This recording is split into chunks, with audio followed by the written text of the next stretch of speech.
Alright guys, thanks for tuning in iCup TV. It'll be your awesome caster iCup Fitz here, and you guys are tuning into iCup Clan League, Clan League Season 20, and this will be week number 1, and this is in the A division so far, and this is going to be 7x inactive team versus the Reps Russian Fun Pro Gaming team, and competing for the Reps Russian Fun Pro Gaming team, it will be our awesome Teal Terran Reps Large, or yeah, it's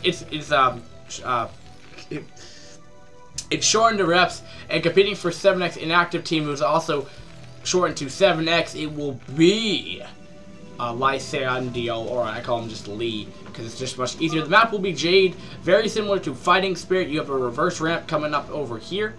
Your natural is pretty easy to secure.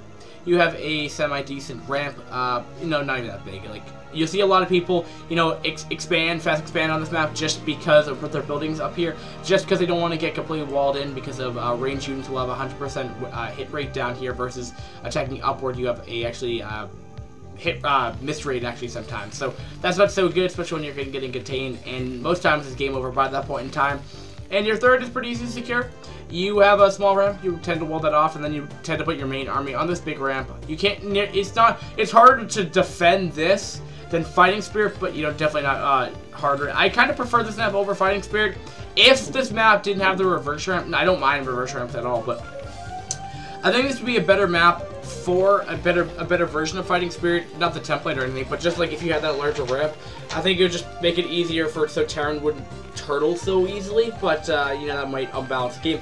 But we will be seeing the scouting probe coming out as well over here, and going to be looking to one barracks fast expand coming out of large, right? Is it large? I'll say Largo. I have it looks like an E on a piece of paper, but will he get the SCV kill? I don't think he will, as he is sending out 2 SCVs right there. I think there'll be more enough to fend away that little guy, but he is losing mineral time, and we'll be seeing standard sub core around 2 minutes, 2:15 seconds around that time, and just being a little pesky with that probe as he is regenerating those shields. Oh, he sent over another one actually, and we'll just be scouting, seeing what he's seeing over here. Still no gas, so we're definitely going to see a 1 barracks fast expand. You're going to see a barracks supply depot before then, and I think he'll be okay. He did get the gas deal, but I don't think it's the biggest deal. I think it might set him back a little bit. Gas steal is really annoying, but not to say that it's impossible to deal with. This will probably end up resulting in him going for more of a tighter wall off, putting down a bunker, maybe even second barracks. Which he'll even cancel it off though. I mean, if he wanted to go commit to that, it wouldn't be the worst thing. But he will be doing a 2-gate goon pressure. That's not really out of the ordinary. But quickly, just to sum up right here, I was trying to find out, like I was saying, this is gonna be game number 3. This game is the most ridiculous thing hard to find. The guy uploaded the same replay twice, so I thought, oh, it's out there. But then I found, the next series is supposed to be a best of 3, and there's 3 games to it. But spoiler, but not to say though, it's wacky because now I can't find game number 3 of that series, and I can't find out where it is, and it's just, I thought it was like a substitute match like we saw earlier, but it's not the case, and I can't find it. So I guess we're gonna have 2 VODs for next time. I try my best to find all the VODs as possible, but when I can't find the replay, it doesn't really end up working too well. But regardless, he will be getting up a bunker further away than, I don't know why it's so far away right there, and might lose the SCV, which he will right there, and I don't think the bunker will finish. No, it looks like it will though, but we'll get those guys in there. I guess he's just maybe tried to wall this area off. I don't really know why. I've never seen this kind of wall off. You tend to see it up here, maybe even over here sometimes, but here I don't really know what's up with that, but we'll be bringing out those Marines here. He's not going to be microing very well right here. But we'll be sending that away. Just killing off a couple of the shields right there. We'll be getting up his gas, and he will have his factory. Now, of the look at the standpoint of Largo right here, it looks like he might be doing that. Oh no, I take that back. I was gonna say it looks like he's gonna be doing that 5 Marines and tank push, but never mind. Looks like he's just gonna go for it, just kind of taking up to as much factory tech as possible. Not necessarily a bad thing, but we'll be seeing a 2-gate pressure coming out of Lee here, range is done though. It's going to make it a little bit more difficult here. There's only one Marine in here. And the problem with this being so far out is hard to get the SCVs in position to repair it. Because when you start having like 5 Dragoons, which might instantaneously start doing that, these SCVs are going to take a while to get over to the bunker, keep in mind. So, you know, it's a pretty, you know, it's not to the extent of large distance, but pretty large distance.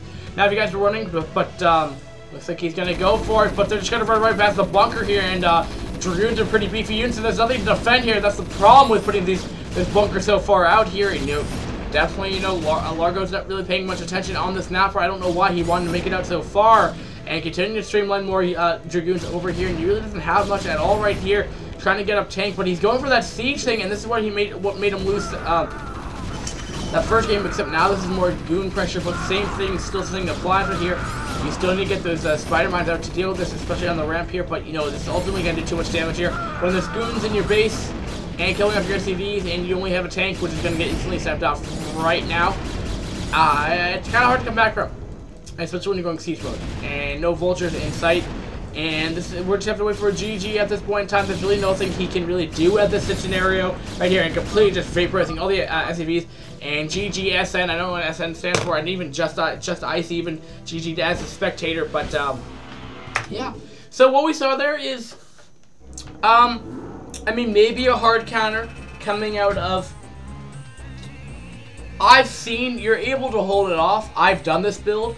You know, I do actually have, you know, personal game experience. I don't normally ever play Brood War, but as I just prefer to watch it because I get frustrated with the game. But nevertheless, what put him back is he just put the bunker out so far away. The Dragoons were able to run in there, and yeah, that's the problem with that.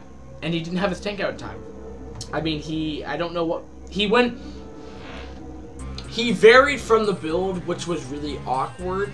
I don't know what he was trying to exactly do. I mean, he might have been doing some predetermined build, but like I've always been saying, predetermined builds don't get you far in Brood War. Good players know how to react to certain builds that are going on. Yeah, sure, an opening is good, but if your opening is getting hard counter, go switch. You know, it's not like war. StarCraft is much more diverse. It's like chess, or whatever you guys, whatever kind of board game, whatever you want to do. But what I'm going to point out right now, he's put his bunker out too far. The Dragoons were able to run in. He also wasn't able to get up his tank in time to, you know, start shelling away. So also, that's another issue. And he went again. Another issue with the build was he went siege mode, which I guess is okay. But when he didn't have the wall off, the proper wall off, I'm surprised. I'm surprised that he got the gas down. He didn't wall off properly, and that's what my reaction would have been. But again, you know, Largo, not a bad player though. And we'll be going on to 7X's Just Ice versus Reps Duwalt. So that will be a very, very fun series to cast. And thanks for watching, guys, and have a nice day. Peace.